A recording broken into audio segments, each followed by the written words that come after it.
நம்ம இன்றைக்கி செய்ய போகிறது சோயா கோலா உருண்டைங்க. இது வந்து என்னென்னா, நம்ம சுடுதண்ணியில் சோக் பண்ணாமல் நம்ம பச்சை தண்ணியிலேயே வந்து 2 hours வந்து நான் சோக் பண்ணியிருக்கிறேன். பார்த்திங்கன்னா தெரியும், இங்கே கொஞ்சம் சாஃப்டாக இருந்தாலே போதும். இதை வந்து நம்ம பிளெண்ட் பண்ணி எடுத்துக்கலாம். அதாவது என்னென்னா, கொஞ்சம் நல்லா கொரகொரப்பாக அரைச்சி எடுத்துகிட்டு வந்துடுறேன்.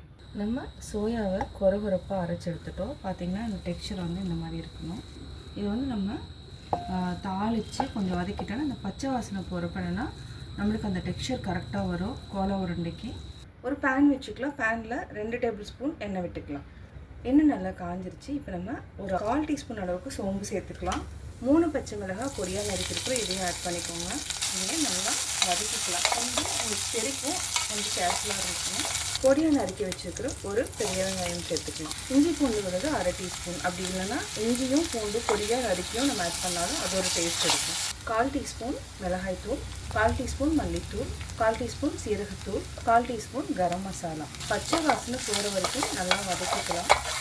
பிளெண்ட் பண்ணி வச்சுருக்கிற சோயாவும் சேர்த்துக்கலாம். லோ ஃப்ளேமில் வச்சுட்டு நம்ம வந்து ஒரு 8 மினிட்ஸ் வந்து வதக்கணும். தீயாமல் இருக்கணும். தேவையான அளவு நம்ம உப்பு சேர்த்துக்கலாம். உப்பு சேர்த்ததுக்கப்புறம் நல்லா மிக்ஸ் பண்ணி விடுங்க.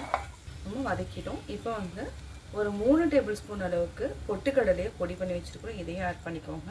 இதை வந்து லைட்டாக வறுத்துட்டு ஆட் பண்ணிட்டீங்க. ஃப்ரை பண்ணுறப்போ ரொம்ப நல்லாயிருக்கும்.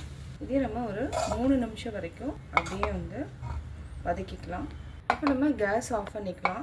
இப்போ பார்த்திங்கன்னா அந்த பதம் பார்த்திங்கன்னா கரெக்டாக இருக்கும். உருண்டை பிடிக்கிற பதத்துக்கு வந்துடும். இல்லைனா உங்களுக்கு வந்து தண்ணி நிறையா விடுற மாதிரி ஆகும். இதை வந்து நம்ம ஆறுனதுக்கப்புறம் கொஞ்சமாக வெங்காயம் கொத்தமல்லி சேர்த்துட்டு நம்ம உருண்டை பிடிச்சிக்கலாம்.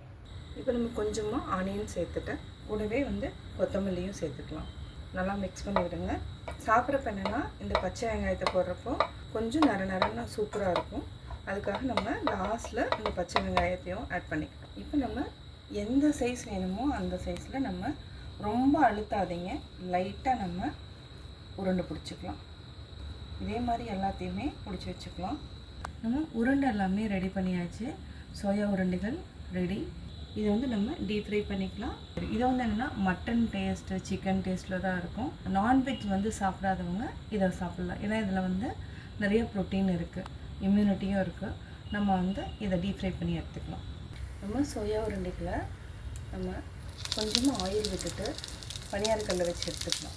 நம்ம பனியாரக்கல்லில் அப்படியே திருப்பி விட்டுக்கலாம். நம்ம கோலா உருண்டை ரெடி ஆகிடுச்சு.